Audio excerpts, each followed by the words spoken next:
Welcome to the Greener Way podcast, a show about people, planet, and purpose, and how investors and corporate leaders push forward in a complex world. Welcome back to the Greener Way. It's that time of year when we pause to reflect on the past and plan for the future. Is one of your New Year's resolutions to help save the world and align your investments with your values? Then you're in the right place. I'm Rosemary Petrass, senior journalist, and today we're talking to Louise Edkins, one half of the co-founders of Ethical Investment Advisors.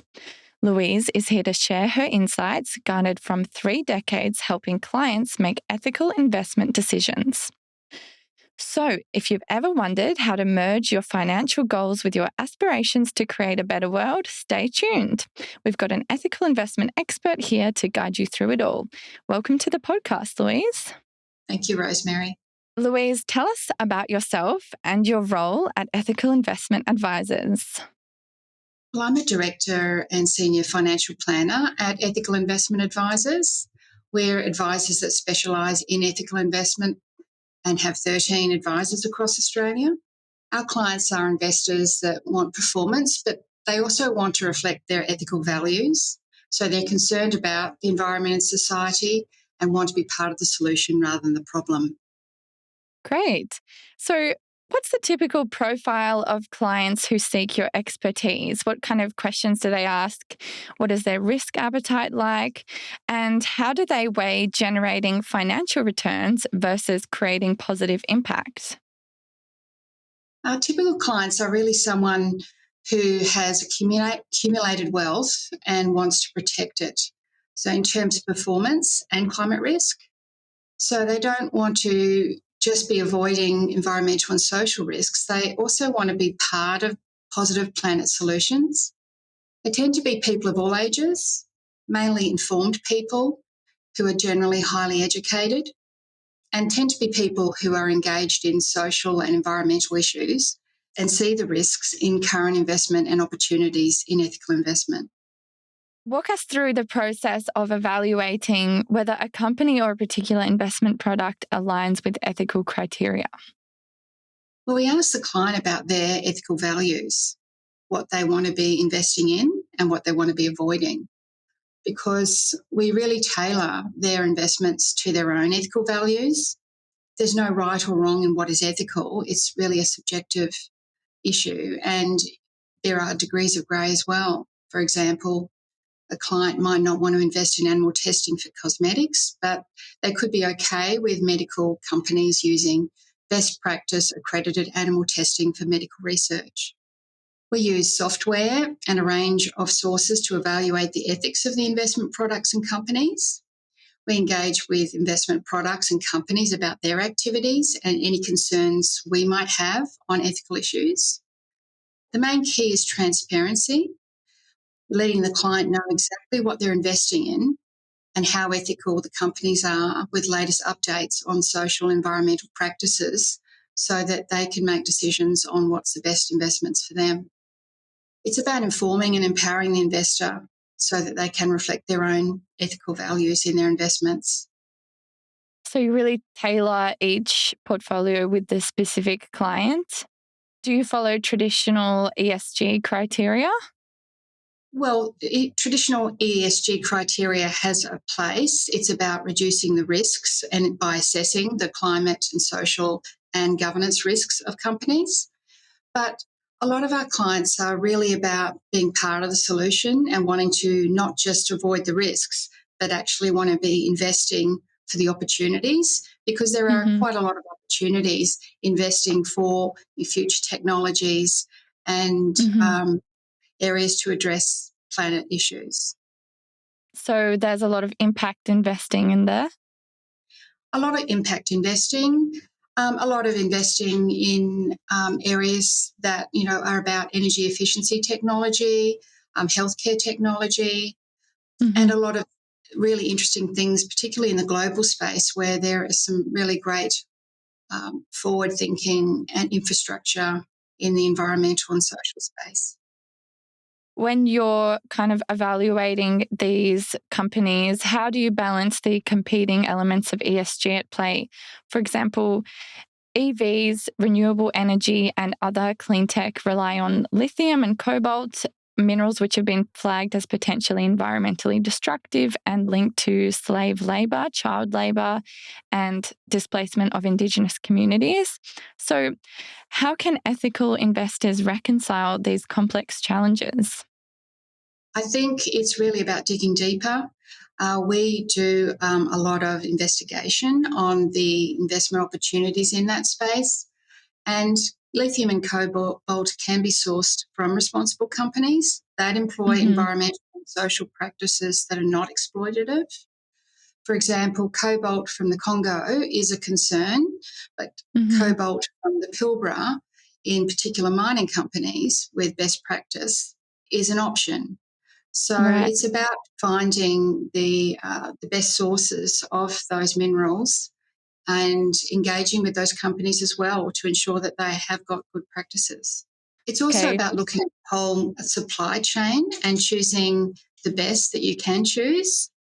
Everyone has an impact on the environment, but it's about the most minimal impact and encouraging companies to do the right thing and supporting those that do and not supporting those companies and countries that are part of the problem with modern slavery and poor environmental governance.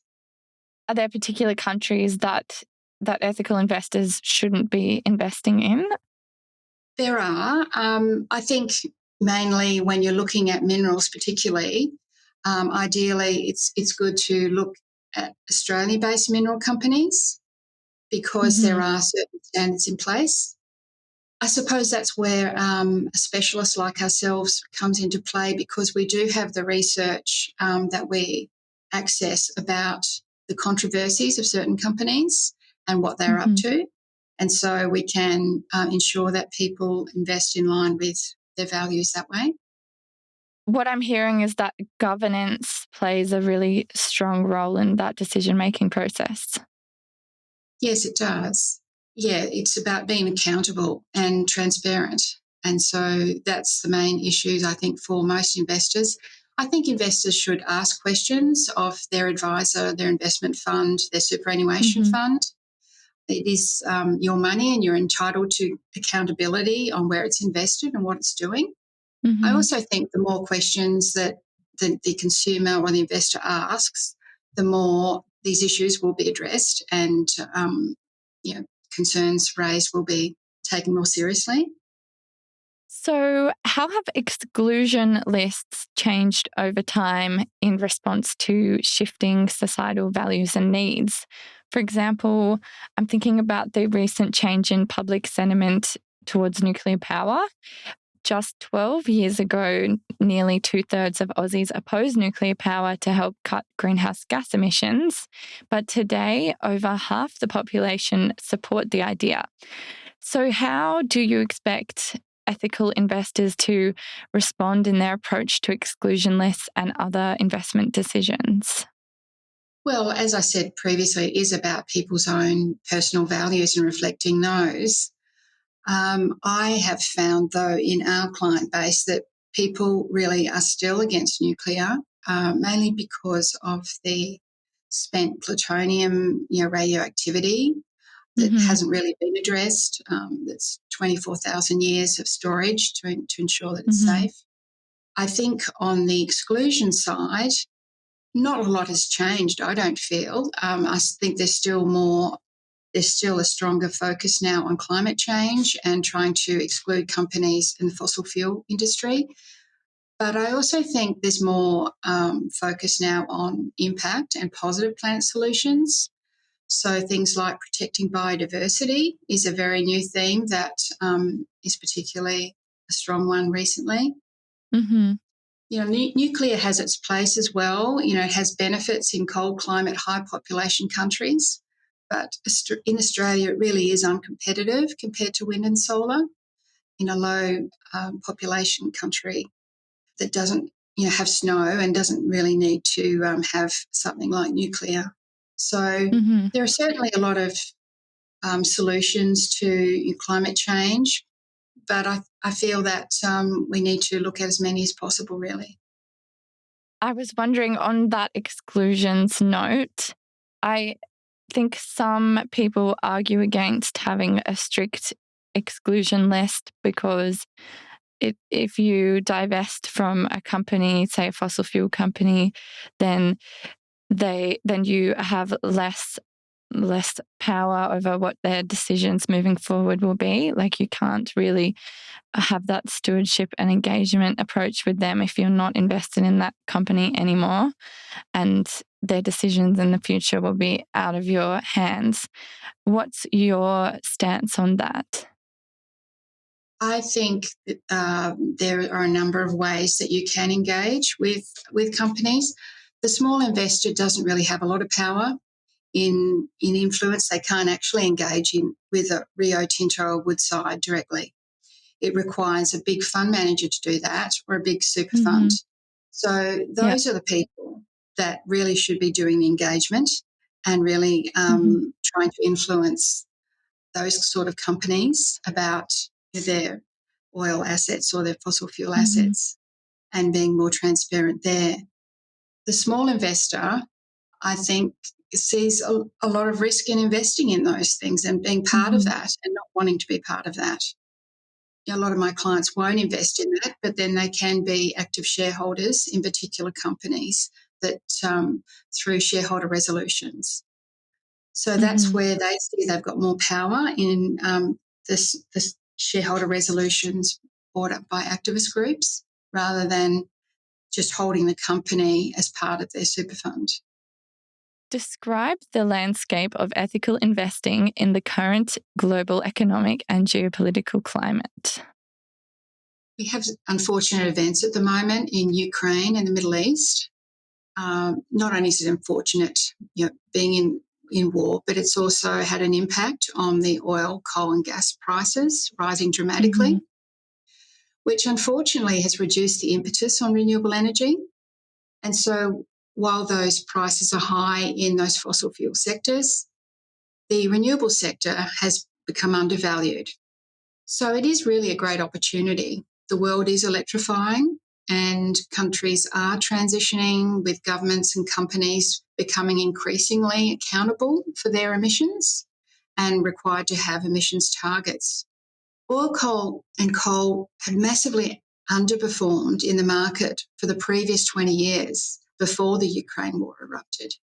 So if anything, there is an impetus as the price of oil increases to look at more affordable energy, like renewable energy. And so the financial and environmental metrics do stack up. I think the US Inflation Reduction Act and EU legislation is a good impetus for this sector. And so oil, coal and gas will start costing too much in emissions taxes and to extract and burn in coming years. And there are considerable financial risks in holding stocks like that. Do you think that the fluctuating energy costs with oil and gas is likely to impact on the need for energy security, and perhaps more investment will go towards renewable as a result of conflicts that impact on the oil and gas prices? I do believe that a lot of countries are trying to keep their security of their assets in-house now, particularly after a lot of the supply issues we had with COVID. And so, you're having a lot of, for example, lithium in the Pilbara being processed and starting that route so that it doesn't have to be processed offshore. So I think we are trying to take control of our assets in a way to be part of the electrification solution in Australia, and as are other countries too. We've been hearing from Louise Edkins from Ethical Investment Advisors. Louise, thank you so much for your time today. Thank you, Rosemary. I'm Rosemary Petrass. Thank you for listening to The Greener Way. Thanks for listening to the Greener Way podcast. If you liked today's show, remember to rate and review us on your podcast platform and make sure you're subscribed so you don't miss an episode. Any feedback? Contact us on podcast@fssustainability.com.au. I'm Rachel Allen Backus. The Greener Way podcast is a product of FS Sustainability, a show about people, the planet, and investing in our collective future. All information in this podcast is for education and entertainment purposes only. The Greener Way podcast gives listeners access to information and educational content provided by discussing numerous financial sustainable options and our featured guests. It is not intended as a substitute for professional, legal, or tax advice. The hosts of The Greener Way are not financial professionals and are not aware of your personal financial circumstances. FS Sustainability operates under an Australian Financial Service License and the exemption made available under the Corporations Act 2001 in respect to any information or advice given. Before making any financial decisions, you should read the product disclosure statement and, if necessary, consult a licensed financial professional. For more information, head to the disclaimer page on the FS Sustainability website, fssustainability.com.au.